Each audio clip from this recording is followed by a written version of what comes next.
Bonjour, nous sommes le 6 septembre 2024. On est accueilli par un vendredi matin avec des pluies matinales. Voilà, c'est comme ça maintenant. C'est devenu sombre depuis 2 jours et on recommence avec bon, le mois de septembre qui va être. Bah, on espère du changement de. Voilà, parce que c'est vrai que cette année-ci, la météo n'a pas été très clémente. Quoi qu'on a eu quelques voilà, des jours de soleil, mais voilà. Grosso modo, le temps était, si je prends en moyenne, le temps était pluvieux durant le cours de l'année 2024. Bon, ici, on se retrouve complètement avec un temps vraiment pluvieux, très humide et un ciel couvert. Alors, ici, je vais voir une vidéo qui va concerner donc les nombres complexes, mais translation complexe. Sur GeoGebra, parce que j'ai déjà fait une vidéo là-dessus, translation, translation complexe. Alors, pour comprendre une translation complexe, translater, ça veut dire on va bouger un objet. Ben, ici, l'objet qu'on va bouger, justement, c'est ça que je vais exprimer ici. Tout d'abord, il faut des objets. Le premier objet, le plus fondamental qu'il faut, c'est un repère. Alors, quel type de repère? Ben, ici, c'est une translation complexe. Il nous faut un repère gaussien, un repère de Gauss. C'est-à-dire un repère orthonormé avec, voilà, ici, on aura la partie réelle de Z, et ici, on va exprimer la partie imaginaire de Z. Je rappelle qu'un complexe, un nombre complexe, c'est A plus BJ, BJ étant la partie imaginaire et A étant la partie réelle. Et donc, de ça, on forme un nombre complexe Z. Alors, justement, l'objet, c'est quoi? L'objet. Eh bien,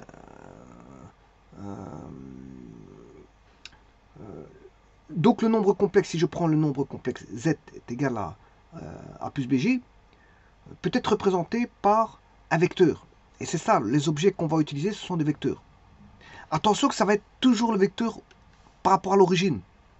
Donc ici, si j'ai un point P qui représente le complexe Z, hein, on va relier à l'origine un vecteur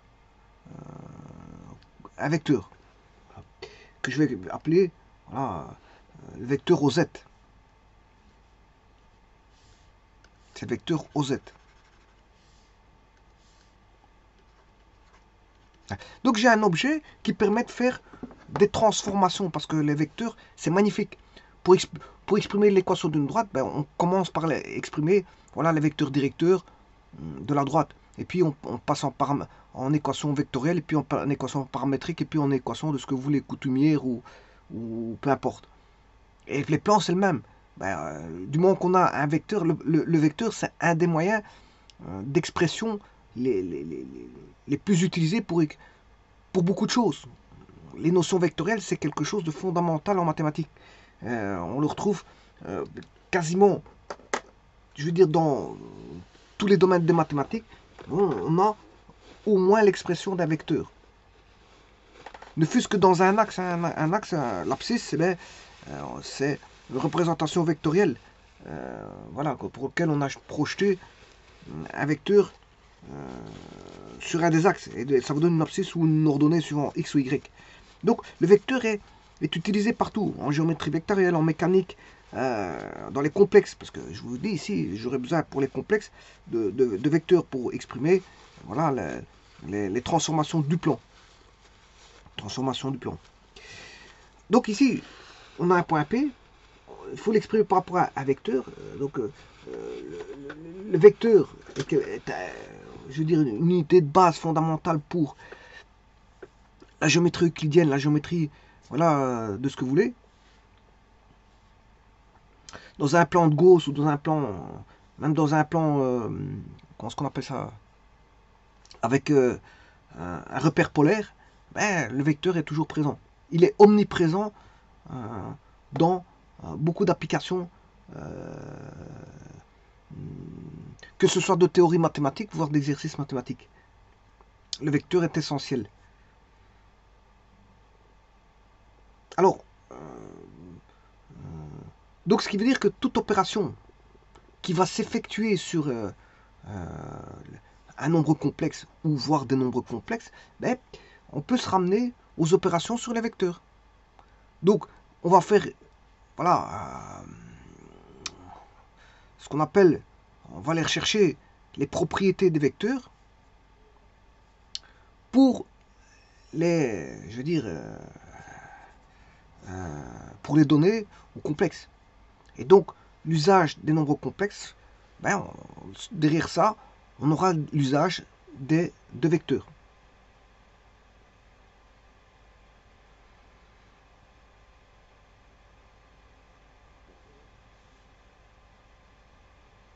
Alors, la représentation géométrique des nombres complexes conduit à l'interprétation géométrique des relations entre nombres complexes, ainsi qu'à l'expression en nombre complexe de propriétés géométriques du plan de Gauss ou plan de la variable complexe. Alors ici, par exemple, la première transformation que je vais voir, c'est la translation complexe par GeoGebra, qui nécessite... Alors ici, bien sûr, je vais le faire avec un nombre complexe exprimé sous forme algébrique. C'est-à-dire, il me faut deux paramètres, A et B, puisque c'est Z égale A plus BJ. Alors, l'ensemble des complexes, c'est un espace vectoriel réel de dimension 2, puisqu'on a deux paramètres, AB. Et on peut représenter le nombre complexe dans un plan rapporté à un repère orthonormé. Alors, l'axe des abscisses, bien sûr, c'est la partie réelle de Z, et l'axe des ordonnées, c'est la partie imaginaire de Z, et c'est ce qu'on appelle un plan de Gauss. Un plan de Gauss.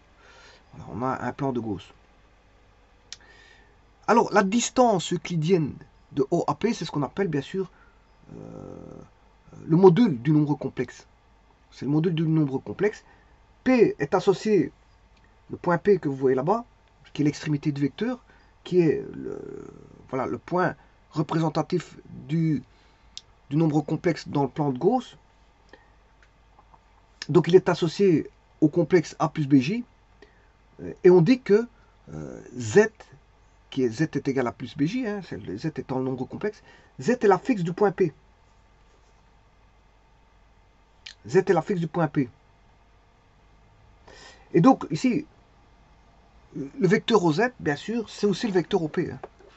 Dire OZ ou OP, c'est le même. Hein.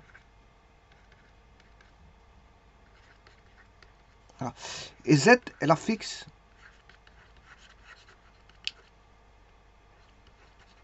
du point P. Z est la fixe du point P.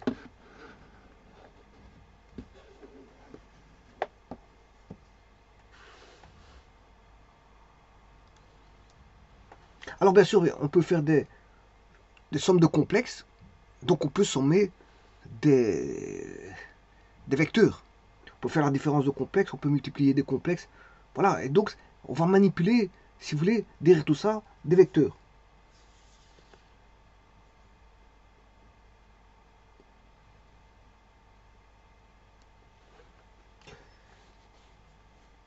Donc, comme je vous ai dit, OP, c'est la distance euclidienne, et donc c'est considéré pour un vecteur. Bien sûr, c'est la distance euclidienne de O, du point O au point P, mais c'est aussi le module de, du nombre complexe Z.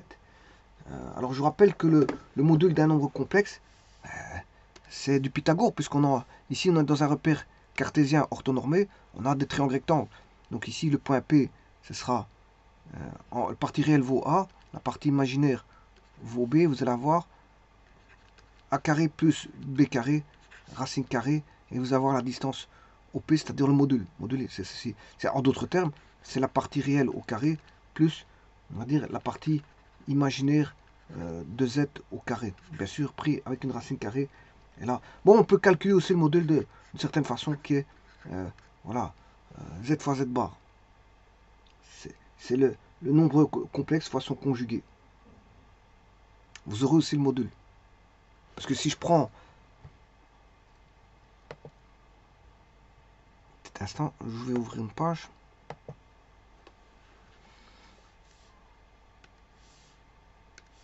Si je prends A plus BJ, son conjugué, c'est A moins BJ. Si je multiplie, on a un produit remarquable. A carré moins B carré, J carré valant moins 1 dans les nombres complexes. Donc on a A carré plus B carré. Alors si vous faites ceci, ça c'est Z fois Z bar. Voilà. Et ce qui fait le module du nombre complexe, le module de Z.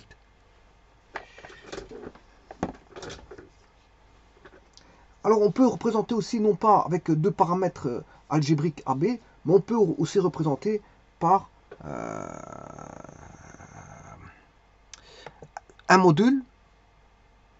On peut représenter un point par, non pas A et B, une coordonnée cartésienne, mais plutôt par un module et une rotation. Donc ça, c'est quand il y a des rotations, bon, c'est utile. Hein. Bon, le rho phi, c'est quand ça tourne, on aime bien d'utiliser le rho phi, c'est-à-dire le module. On a le module et l'angle. Donc là, il y a encore deux paramètres, et ça, c'est la forme polaire. Donc, parce que, si vous voulez, Z est égal à A plus BJ, avec bien sûr ici la partie réelle, et ici la partie imaginaire dans le plan de Gauss. Le Z, le point P représente Z est la fixe du point P. Z est la fixe du point P. Ben, Z A plus BJ, c'est la forme algébrique du nombre complexe. On peut lui associer une représentation, donc comme j'ai dit dans un repère orthonormé, avec, en utilisant deux paramètres, qui sont deux paramètres réels, AB. Ayant deux paramètres réels, je peux associer à un point P du plan. Un point P du plan. Mais Z peut être aussi associé à rho phi. Rho phi. C'est-à-dire un rayon polaire, rho étant un rayon polaire, et phi, c'est un angle polaire. Voilà. Donc rho, c'est l'abscisse du point associé à Z lorsque l'axe polaire a tourné pour venir se placer sur OP, c'est-à-dire de O vers P. Alors, bien sûr, le module, il est considéré comme étant plus grand ou égal à 0. Hein. Le module est considéré comme positif. Et alors, le phi, c'est l'angle c'est l'angle pour lequel le vecteur a tourné, par rapport, bien sûr, à une origine qui est l'origine l'origine 0, l'angle 0, c'est l'axe des Z, enfin de l'axe des X, c'est-à-dire la partie réelle de Z. Donc on va considérer le 0 à partir voilà, de l'axe des réels, et puis on tourne d'un angle phi. Voilà. Donc ça c'est bien quand on a des rotations. Alors bien sûr, il y a une égalité entre les deux. On peut passer de l'un à l'autre hein, assez facilement. La forme algébrique, c'est Z égale A plus BJ. Et la forme trigonométrique, ben, c'est ρ égale à cos phi plus J sinus phi. Alors, qui provient de la trigonométrie. Hein. Rho cos phi plus J sinus phi. Voilà. Plus rho J sinus phi. Vous comprendrez que ben, si on a OP, ben, il y a une composante suivant la partie réelle de Z qui est ici. Ben, le phi il étant donné comme ceci, ben, on a c'est une projection sur l'axe des X de OP. Alors que celui-là, c'est une projection pour sinus phi. C'est du complémentaire ici, 90 phi. C'est-à-dire cosinus de 90 phi, c'est sinus phi. Donc il y en a un, sa projection va donner ceci. Sur la partie réelle et sur la partie imaginaire, la projection va donner ça. Donc on a une projection suivant la partie réelle et la partie imaginaire. Voilà, donc c'est bien une écriture trigonométrique qui est ce qu'on appelle voilà, la forme polaire. Polaire parce que on a le rayon polaire et l'angle polaire qui sont donnés. C'est juste ça. Donc il faut toujours deux paramètres de toute façon. Pour définir un complexe, il faut deux paramètres. Rayon polaire et comment est-ce qu'on appelle ça, rayon polaire et angle polaire, ou A et B. A et B, c'est-à-dire la partie réelle et la partie imaginaire. Alors, bien sûr, on n'écrit jamais, ça c'est trop long. Alors, pour écrire ça, on écrit ρ 6 phi. Alors, si maintenant le J est un I, vous utiliserez à ce moment-là ρ 6 phi. Voilà, si vous utilisez voilà, le nombre complexe I à la place de J, c'est ρ 6 phi. C'est plus facile à écrire, on se met que c'est un cosinus sinus. Et bien voilà, maintenant, donc, ce qui veut dire que, bon, est-ce que je vais utiliser la forme cartésienne ou la forme polaire pour une translation? Je vais faire une translation complexe. Alors, une translation complexe n'est rien d'autre qu'une addition. Hein. C'est une addition parce que, regardez bien, ici, je vais prendre un complexe que je vais appeler Z.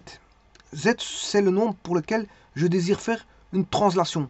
Lui va subir la translation. Donc je vais le mettre sous forme vectorielle. Hein. Vous comprendrez que je vais créer un objet, Z étant l'affix du point P, qui est le complexe A plus BJ. Voilà. Et je vais le faire subir une translation, c'est-à-dire que je vais lui rajouter une valeur complexe aussi. Hein.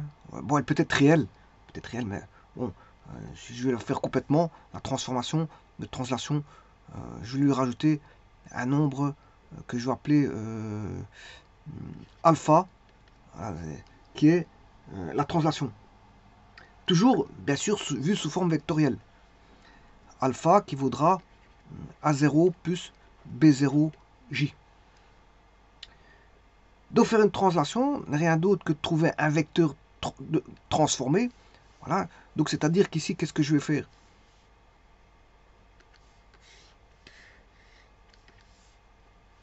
Je prends, j'ai besoin de consistant, de l'existant. Le consistant ou l'existant, bien sûr, il y a un repère derrière, hein, je vous le dis tout de suite, un repère de Gauss, ça d'office parce qu'il faut.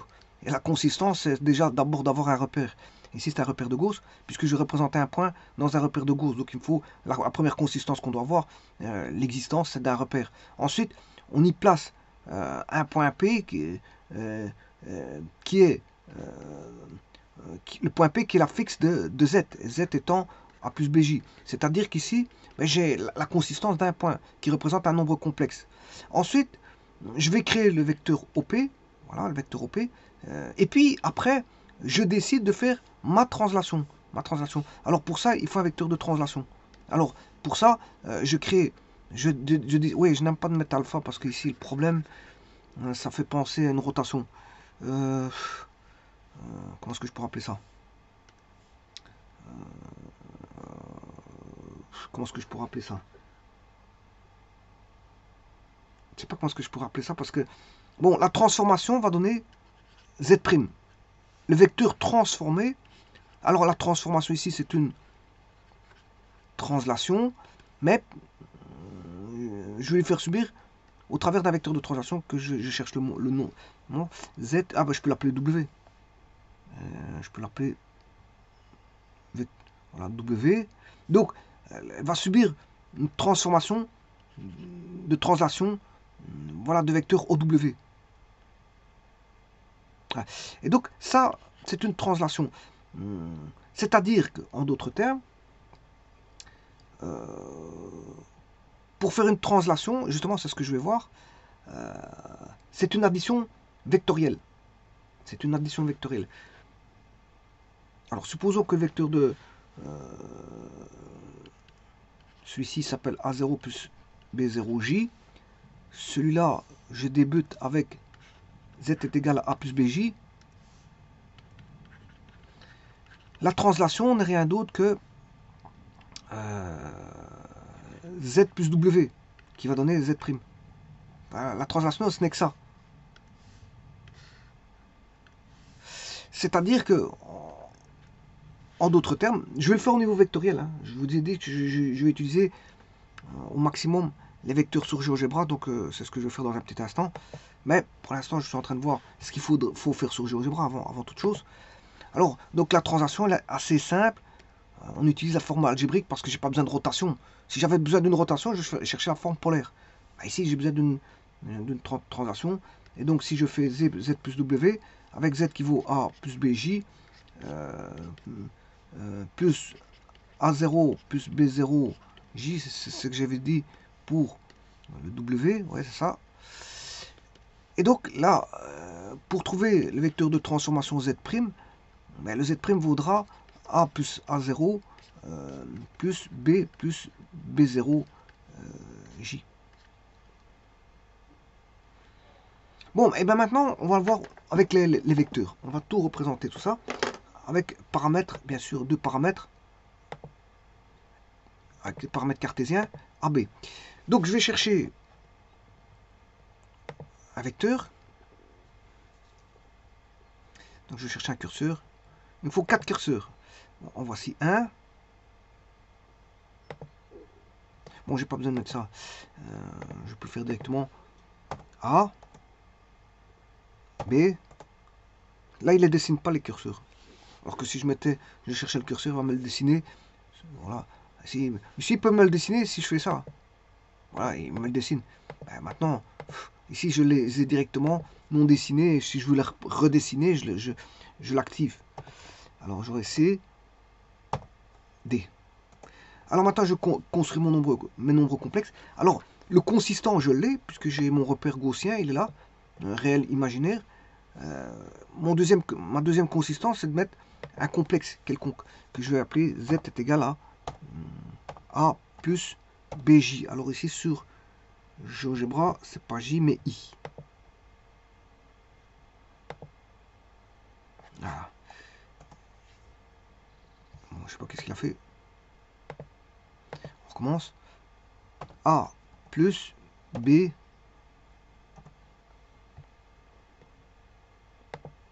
I. Voilà. Nombre complexe, il est là. Alors, vous voyez que je peux modifier ce nombre complexe à volonté. Ben, bien sûr, sur une limite de 5, 5. Hein, de moins 5 à 5. Ben, voilà, je peux aller par là. En tout cas, je peux aller dans les 4 cadrans. Mais limité parce que j'ai mis de moins 5 à 5. Ça me suffit pour voir ce qui se passe entre moins 5 et 5. Voilà, donc ici, hop. Voilà, ici, je passe au cadran numéro 4. Là, ah non, je m'excuse. Là, il est au cadran numéro 3. Voilà. Alors maintenant, ça c'est le nombre complexe Z1. Z1.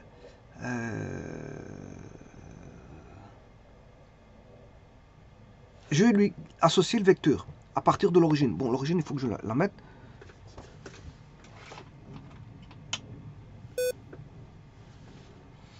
Alors, on va mettre l'origine 0,0. Ça, c'est l'origine que je vais appeler O. Et je vais associer le vecteur OZ1. Alors, vecteur O, Z. Attention que c'est indice 1. Voilà. Voilà ce vecteur. Bon, je vais le mettre en plus grand. Ça, c'est le vecteur donné.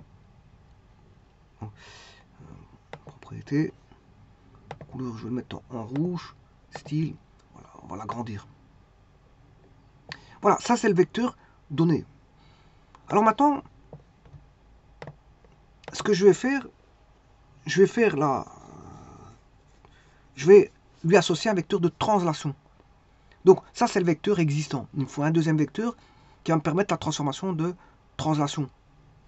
Donc, pour ça, je vais écrire un second vecteur qui est C plus D, DI. Voilà. Alors, le problème, il y a un petit problème parce que tout démarre à l'origine. Tout démarre à l'origine. Alors, je vais mettre le vecteur de translation. OZ2.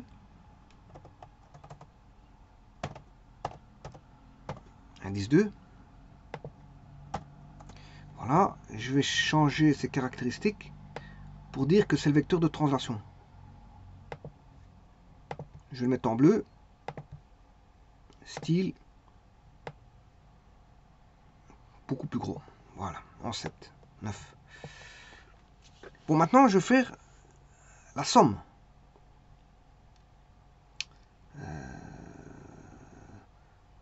Alors, pour le translater, alors moi, sur GeoGebra, j'ai une transformation directe, hein, qui est, là, ici, translation.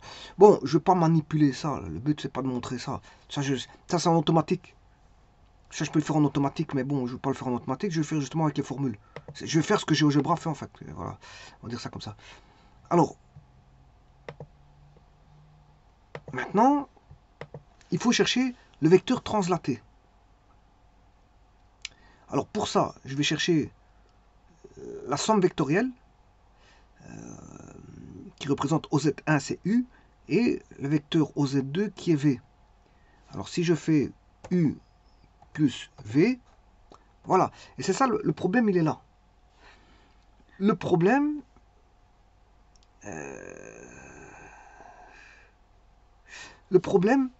si je veux faire une translation, vous aurez compris que le vecteur OZ1 doit être à l'extrémité de Z2.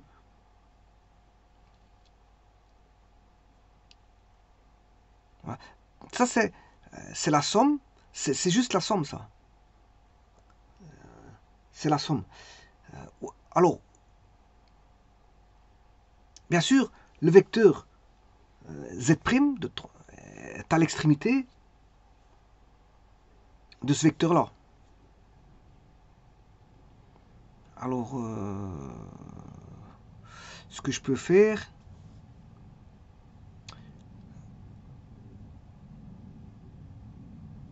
oui, ici je peux aller chercher juste, comme il est relié à l'origine, il vaut ses coordonnées. La composante vaut les coordonnées, puisque le vecteur est relié à l'origine, ses composantes vaut ses coordonnées. Donc il suffit d'aller chercher x de w,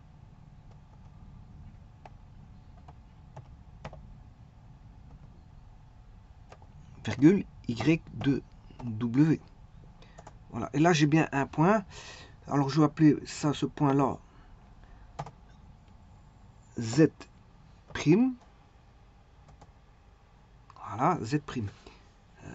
Bon, maintenant, il y a encore un petit problème. Parce que c'est bon, hein, le complexe, il est bon. Le complexe, il est là. Mais le problème, je voudrais bien mettre le vecteur.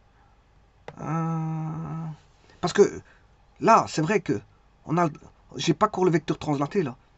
J'ai le point où il sera translaté le Z1. Le Z1 va se retrouver en Z'.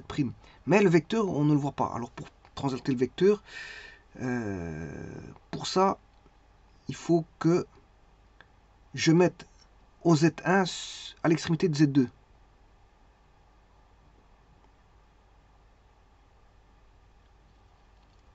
C'est-à-dire que je vais chercher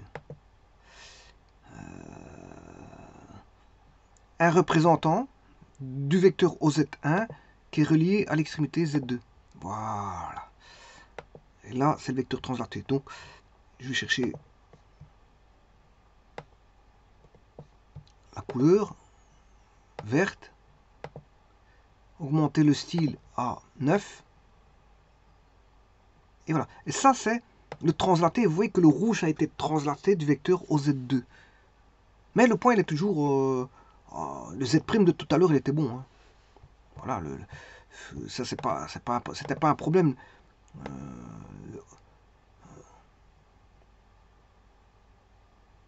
Alors maintenant, je peux changer tout ça. Je peux mettre les curseurs. je peux les faire apparaître. Là, le AB pour le complexe, le premier complexe. Ça, c'est le Z. Complexe de départ. Nombre complexe de départ.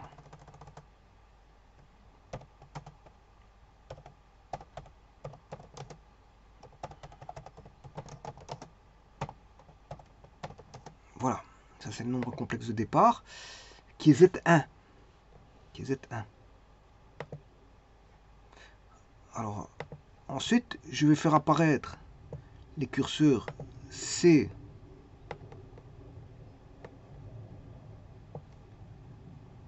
et D,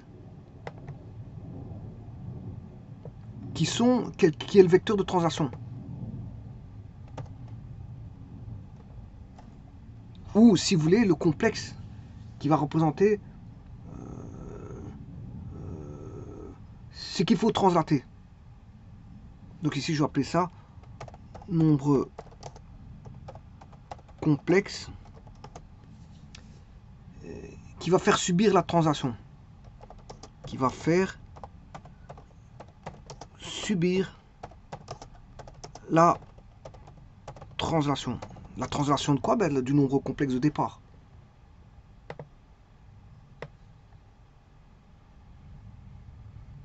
Voilà.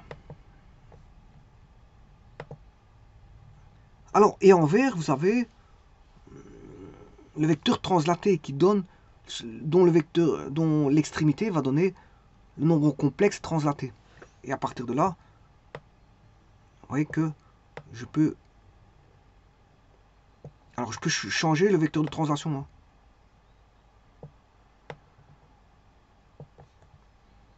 Et donc, ça donne ça. C'est une translation.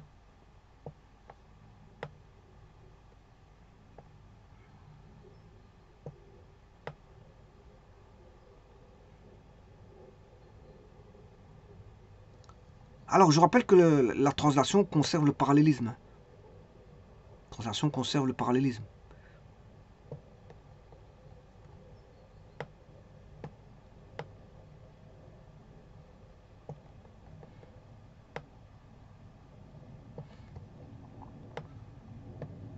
Alors là, je fais bouger le vecteur de base,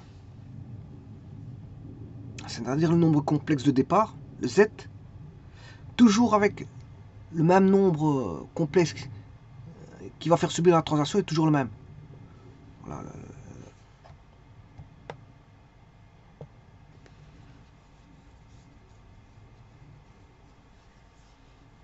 Là, le vecteur de translation, il est constant ici. Hein. C'est juste ça. Qu'est-ce qui varie? C'est le nombre complexe.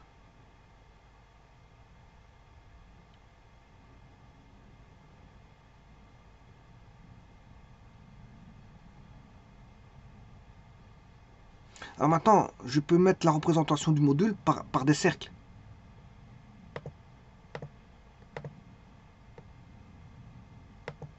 Alors je prends un cercle centre point. Le module il va aller jusque là pour le premier. Et pour le second,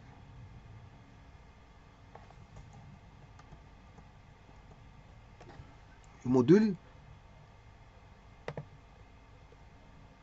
jusque là.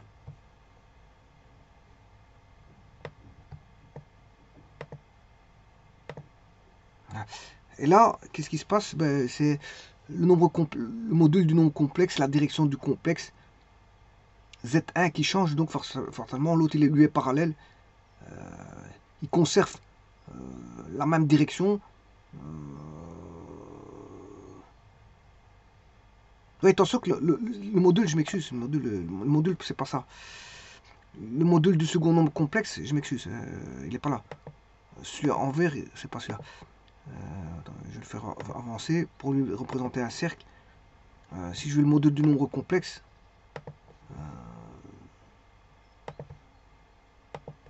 c'est plutôt ça. Voilà, c'est le rayon d'un cercle. Hein.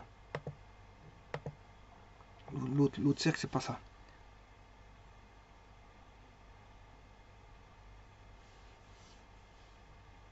Vous voyez que les modules sont les mêmes, parce que les deux petits cercles là, ils sont les mêmes.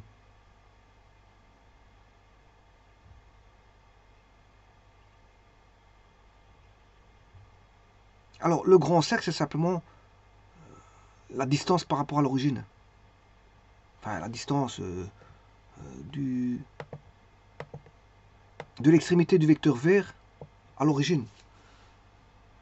En fait, c'est le rayon W.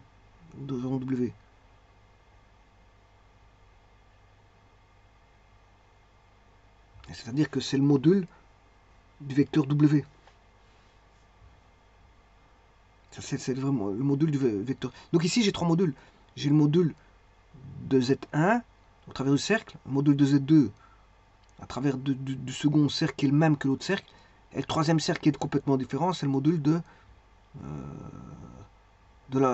vecteur de translation.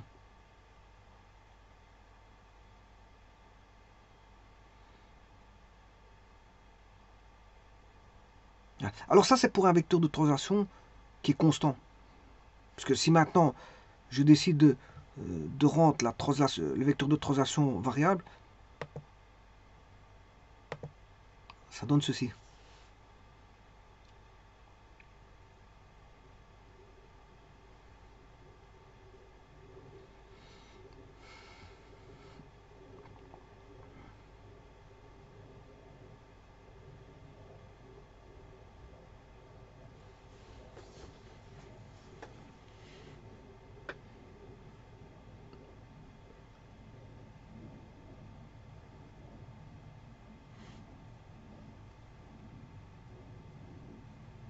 Donc vous voyez que la translation complexe n'est rien d'autre que une somme vectorielle. Si vous placez des vecteurs en lieu et place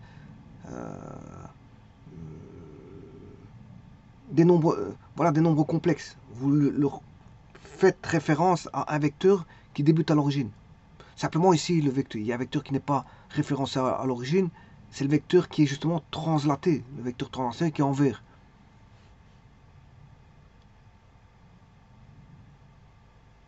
Donc on voit tout de suite ici que la translation conserve le parallélisme. Donc ils ont la même direction. Le vecteur rouge et vert est toujours la même direction. Et ça conserve aussi les grandeurs, parce que le module du vecteur U et je sais pas comment il s'appelle, celui en vert. Bon, celui en rouge et celui en vert, je parle en couleur parce que j'en pense que c'est C, à mon avis c'est C. Je sais pas, qu'est-ce qu'il est marqué là-bas. Enfin bref, en rouge et en vert, ils ont même module, c'est-à-dire qu'ils conservent les distances. Donc les directions sont conservées pour la translation et les distances sont conservées.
Voilà, donc il n'y a pas besoin de forme polaire pour représenter une transformation.